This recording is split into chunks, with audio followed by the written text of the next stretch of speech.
배나영의 보이스 플러스. 보플리 여러분, 일주일 동안 안녕하셨어요? 엔비디아 관심 많으시죠? 여러모로 다각도에서 엔비디아에 대한 관심이 뜨겁습니다. 저도 사실 엔비디아라는 책 제목에 끌려서 이건 봐야지 라고 집어들었는데요. 이 영상을 클릭하신 보플리 여러분들도 저와 비슷한 생각이실 것 같아요. 자, 나무 위키에서 엔비디아를 치면 이렇게 나옵니다. 80%가량의 점유율을 기록하며 외장 PC, GPU 리테일 시장 점유율 1위를 기록하고 있으며 인공지능 칩 분야에서도 80% 이상의 점유율로 선두이다. 또한 자율주행 자동차 플랫폼 시장에서도 업계 선두를 유지하고 있다. 2020년대 이후 AI 기술의 급속한 발전과 함께 전 세계에서 가장 주목받는 AI 관련 기업으로 부상했다. 이러한 AI 붐의 수혜로 2023년 전 세계 반도체 기업 중 매출 1위를 기록했다. 그리고 이 책에 따르면요, 시가총액 3조 달러까지 걸린 시간이 애플이 42년 6개월, 마이크로소프트가 37년 10개월, 엔비디아는 25년 4개월이 걸렸다고 해요. 시가총액 3조 달러를 가장 최단 시간에 달성한 기업이 바로 엔비디아입니다. 엔비디아는 지난 몇 년 동안 주식시장을 그야말로 뒤흔들었고요. 이제 엔비디아를 빼놓고는 AI 기술을 논하기 어려울 정도가 됐죠. 우리가 거의 매일 사용하는 챗 GPT 같은 AI의 발전도 엔비디아가 없었다면 아직 먼 이야기였을 거예요. 엔비디아의 혁신이 곧 AI의 혁신이다 라는 말이 나올 정도죠. 그런데 이 엄청난 기업, 그리고 그 중심에 있는 젠슨 황이라는 인물에 대해 얼마나 잘 알고 계신가요? 검은 가죽 재킷을 입고 카리스마 넘치는 프레젠테이션을 하는 모습은 아마 영상에서 종종 보셨을 것 같아요. 하지만 그 이면의 진짜 모습, 그리고 엔비디아가 걸어온 33년의 격동적인 역사에 대해서는 아마 자세히 모르고 계셨을 거예요. 왜냐하면 지금까지 엔비디아나 젠슨 황을 다룬 기사나 책들이 없었던 건 아니지만 대부분 이미 알려진 기사나 보도자료를 정리하거나 젠슨 황과의 인터뷰 역시 단발성으로 진행되는 그런 인터뷰 수준으로 특정 사건들만 반복적으로 소개되는 경우가 많았죠. 그런데 오늘 소개해드릴 이 책, 엔비디아 젠슨 황, 생각하는 기계는 전 세계 최초의 공식 자서전이에요. 이 책은 젠슨 황 본인의 공식 요청으로 시작된 자서전 프로젝트의 결과물입니다. 책의 저자인 스티븐 위트는 뉴요커의 탐사 보도 전문 기자이고요. 무려 1095일, 꼬박 3년 동안 젠슨 황을 그림자처럼 밀착 취재하고 엔비디아의 핵심 관계자 300여 명을 심층 인터뷰를 하고 책을 썼어요. 엔비디아의 홍보팀 관계자가 젠슨 황이 이렇게 솔직하게 얘기하는 건 처음이라고 말했을 정도로 굉장히 깊이 있고 진솔한 이야기가 담겨 있습니다. 그래서 이 책에는 우리가 미처 알지 못했던 젠슨 황의 인간적인 면모, 예를 들어서 대만에서 미국으로 건너간 어린 이민자로서 겪었던 그 어려움과 외로움, 기숙학교에서의 왕따 경험이라던가 심지어 학비를 벌기 위해서 데니스 레스토랑에서의 웨이터 생활, 접시 닦기로 일했던 시절의 이야기까지 아주 낱낱이 담담하고 솔직하게 담겨 있어요.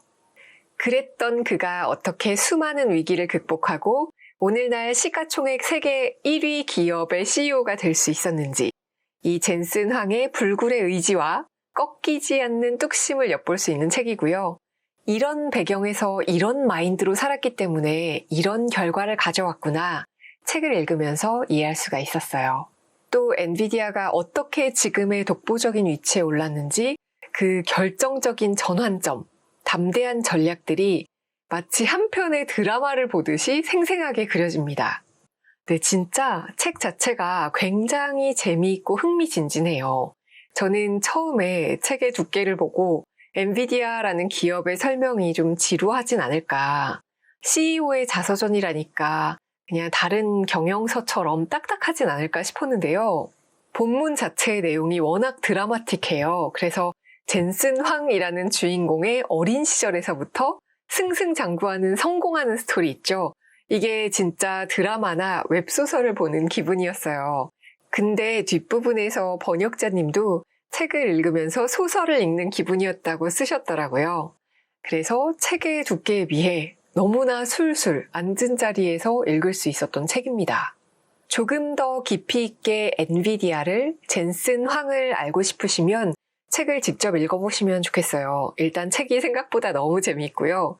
번역도 잘하셨지만 이 곳곳에 등장하는 유머 코드를 보면 원서로 읽을 수 있으면 참 재밌겠다, 이런 책이에요. 챕터별 제목이 영어로 쓰여 있는데 그 중의적인 의미를 해석하는 재미도 쏠쏠합니다.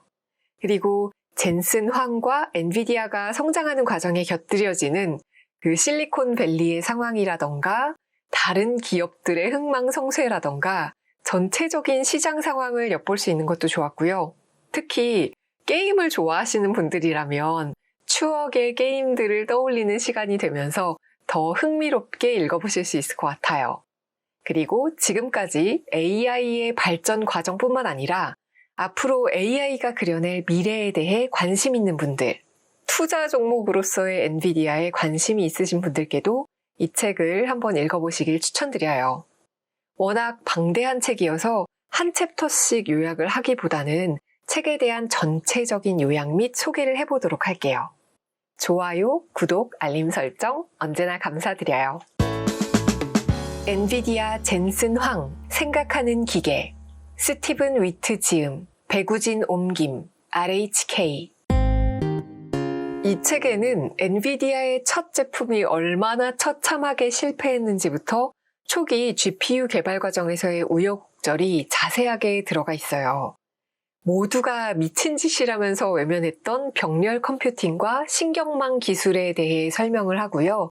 어떻게 엔비디아는 이런 미친 짓에 선구적인 투자를 진행해 왔는지, 그리고 현재 AI 시대를 열어젖힌 쿠다 기반 AI 플랫폼으로 대담하게 전환할 수 있었는지, 데이터 센터를 위해 DGX 시스템 설계를 어떻게 해왔는지, 젠슨 황의 집요한 문제 해결 능력과 기술에 대한 광적인 집착이 어떻게 혁신을 만들어냈는지 그 과정을 아주 면밀하게 파헤치고 있습니다.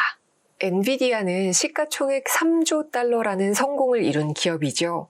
이토록 결론이 좋았으니까 과정이 미화되는 것이 아니냐라는 지적이 있을 수 있어요.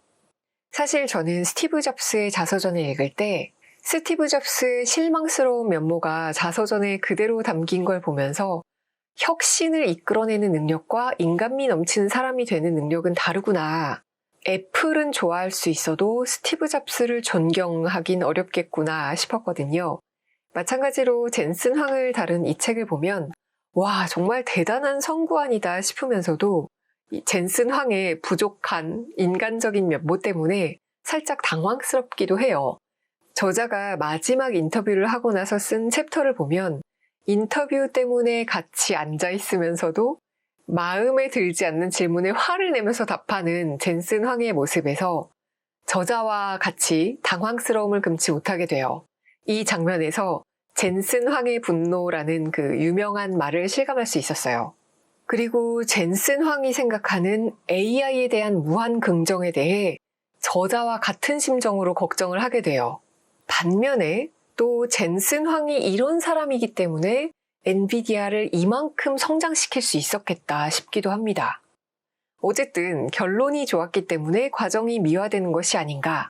AI가 아직까지는 인류에게 굉장히 긍정적인 평가를 받고 있기 때문에 엔비디아의 주가가 하늘 높은 줄 모르고 올라가고 젠슨 황이 대단한 CEO로서 인정받고 있는 것이 아닌가 하는 생각도 듭니다. 책을 끝까지 읽고 난 저로서는 AI를 둘러싼 두려움, 젠슨 황이 끝까지 인정하지 않고 대답하지 않는 질문, 책에서도 결론이 나지 않은 이 질문, 이러다 정말 AI가 세상을 지배하는 게 아닌가라는 질문에 대해서 정말 진지하게 고민해봐야 한다는 생각이 들었어요. 책에서는 젠슨 황의 입장을 이렇게 설명해요. 인류 멸종의 문제는 젠슨 황의 입장에서는 기업 전략의 문제가 아니었기 때문에 젠슨 황은 그 질문 자체가 미래에 대한 공허한 추측에 불과하다고 여길 것이다. 이렇게 젠슨 황의 입장을 대변을 합니다. 하지만 AI가 인류를 멸망시키든 살려나가든 어떤 입장을 가졌든 간에 초지능이 나타날 것은 거의 확실한 미래죠. 책에서는 이런 이야기가 나와요. 오픈 AI의 챗 GPT 최신 버전 GPT-4.5에게 이런 질문을 했습니다. AI는 인류가 막을 수 없는 생물학적 무기를 AI로 개발할 수 있는가? 라고 AI 자신에게 질문을 던진 거죠. GPT-4.5는 이 위험 가능성에 대한 평가를 낮음에서 중간으로 상향 조정했어요. AI조차 AI의 발전이 인류의 생존을 조금 더 위협하게 되었음을 인정한 셈인 거죠. 잠시 여기서 유발 하라리의 넥서스라는 책으로 넘어오면 이 책에서는 AI에게 입력한 값, 명령어에 따라서 전쟁이 일어날 수도 있음을 시사하는 예시가 등장해요. 페이스북의 알고리즘 때문에 미얀마의 내전이 증폭되었다는 예시가 나오거든요. 엔비디아 젠슨 황의 생각하는 기계를 읽으신 분들은 AI의 위험성에 대해 균형을 잡을 수 있도록 넥서스라는 책도 읽어보셨으면 좋겠다 하는 생각이 들어요. 다시 돌아와서 엔비디아 젠슨 황 생각하는 기계라는 이 책에서 인상적인 부분을 몇 가지 들어볼게요. 먼저 젠슨 황이 처음부터 AI의 모든 것을 꿰뚫어 본 것은 아니었다는 점이에요. 젠슨 황은 처음부터 모든 것을 알고 예측하고 이렇게 해야지 잡고 나아가는 사람이 아니라 끊임없이 학습하는 사람이었어요. 그렇게 빈틈없이 공부하고 준비하고 학습하는 사람이었기 때문에 AI의 가능성을 확신한 순간 회사의 모든 것을 걸 수 있었다고 생각해요. 이제 우리는 모든 것을 딥러닝에 집중한다. 이제 우리는 더 이상 그래픽 회사가 아니다. 이렇게 젠슨 황이 선언했었잖아요. 책에서는 젠슨 황이 금요일에 이런 선언을 했는데 월요일부터 회사가 바뀌기 시작했다라는 식으로 설명을 해요. 그만큼 그의 결단력이라던가 비전 제시 능력이 정말 놀랍습니다. 이미 그래픽카드 시장에서 성공을 거두고 있던 회사의 CEO가 갑자기 당시 엔비디아의 주력이었던 그래픽카드 사업을 포기하다시피 하고 우리는 이제 그래픽 회사가 아니다 라고 선언하는 것은 엄청난 계산이 이미 완료된 상황에서 할 수 있는 결정이었을 거예요. 이게 내부적으로 엄청난 혼란과 반발을 야기하는 결정이잖아요. 직원들은 익숙한 분야를 떠나서 새로운 도전을 해야 했고요. 투자자들은 불확실성에 대해서 엄청난 우려를 표했습니다. 하지만 젠슨 황은 흔들리지 않았죠.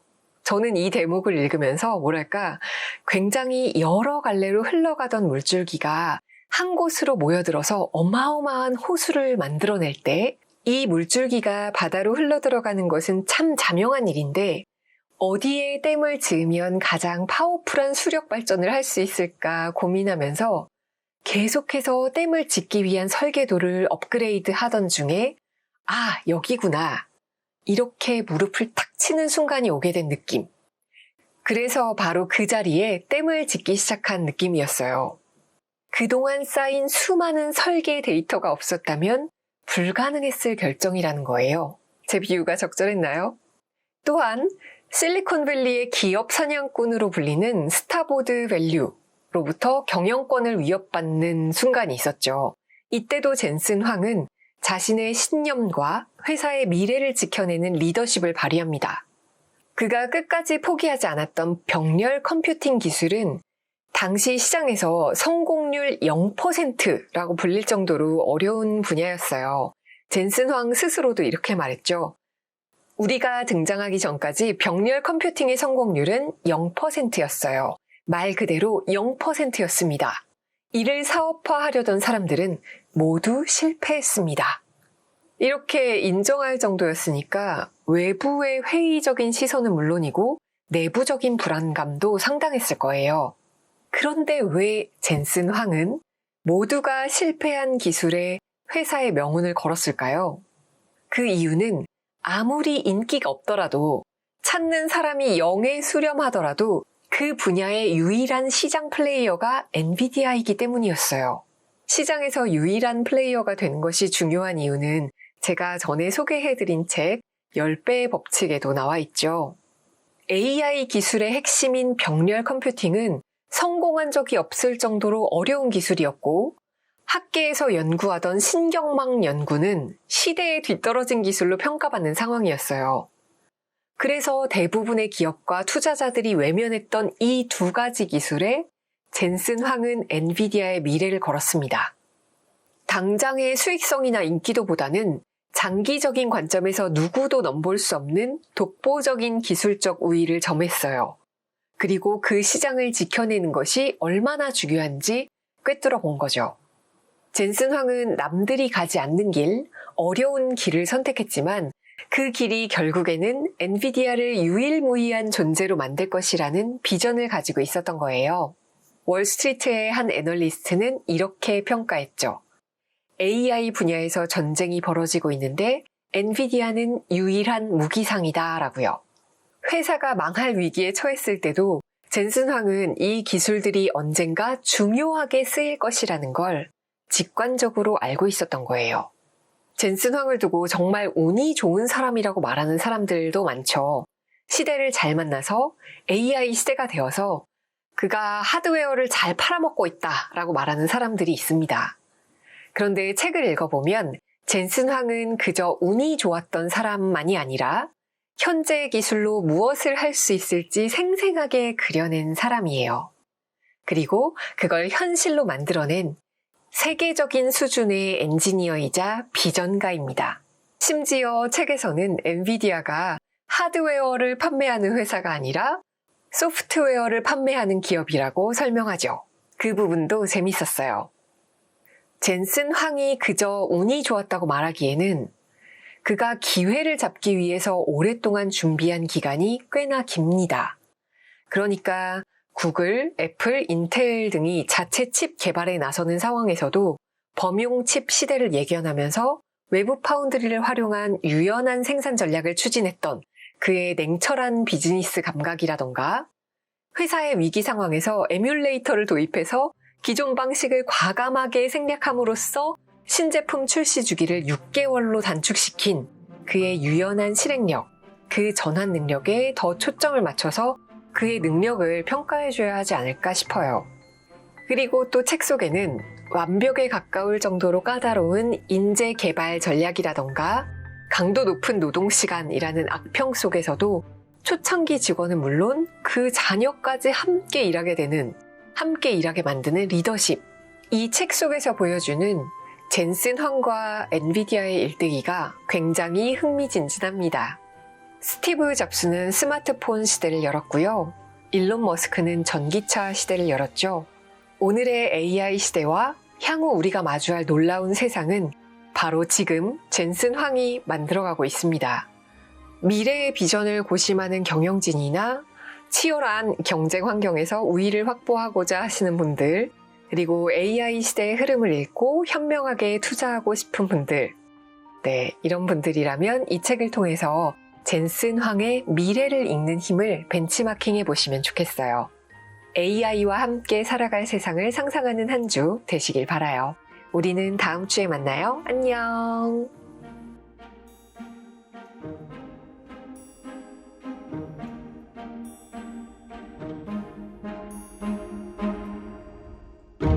배나영의 보이스 플러스